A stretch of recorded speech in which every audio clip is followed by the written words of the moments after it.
I am SRIC and this is my story.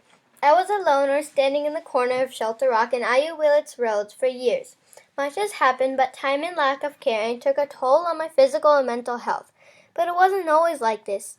I was born in 1950s as the Boy Scouts of America. It was okay then and things were good for a while. The Boy Scouts lost interest and a religious institution took over.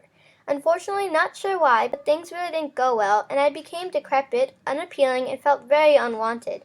One day I heard I was on for sale. While I was intrigued, I was also very scared. Then one day I saw this group of men who looked very differently than the one I was used to seeing, and most of them spoke with accents, but they seemed caring and I was really happy.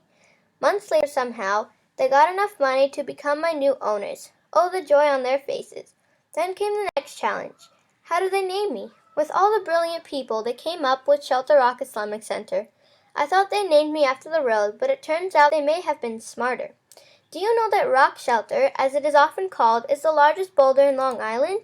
During Ice Age, it was carried by a glacier and deposited less than a mile away from here. The Menticock Indians took shelter under it. I guess these guys want me to provide a shelter for them too. Anyway, the name I loved, but then came the abbreviation SRIC, and it just got pulverized. Some called it SRIC, I like that. Some SRIC, some SRIC, sounds lazy. And then some CIRC. I'm like, bro, where's the I? Then there was that little challenge, but thankfully it went away quickly. Anyway, then started the real work. The businessmen, chef, the colonel, the educators, the pharmacists, engineers, and the doctors. They all came together and unleashed their fury to raise money and start the work. Remember, I haven't been cared for years. My roof needed to be replaced, new support. My bones were brittle, so they needed to give me a new spine so that I could stand up straight and support the structures. The oil tank, the plumbing, the poles, the staircase. One by one, everything got replaced. They stumbled. They panicked because money was too low, but they carried on. One day I saw a lot of people come by and I heard what they called adhan, and they prayed. I knew I was in the right hands.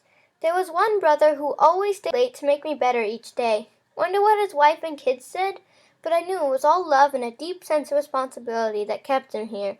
And then there was a group of sisters, led by a young designer, Sister Mariam Ghani, who picked best fixtures, tiles, and colors to make sure I looked gorgeous. At the end, I was totally reconstructed from inside out and got a total facelift. Made me look and feel so beautiful inside out. They all come and pray every day, but my best time is when youngsters come on Fridays at 3:15. For me, there is no greater joy. But did you know that it cost them over $5 million to build it? But alhamdulillah, more than half of it is already paid off, and now they have to pay the rest. I hope and pray that they can pay and not lose me to someone else. My life is so fulfilled right now and makes me happy to see that everyone comes here is very happy. I feel like I've become the coolness of their eyes. But did you know that they still have to pay the vendors $40,000? And look, when you made me so beautiful, don't you think you should protect me with a fence? I know it costs a lot, but I know it's not $5 million. So what's the problem? Oh, and look at this yard. It needs to be fixed soon so that you can rent the event hall and have gatherings so you can make some money to keep me going.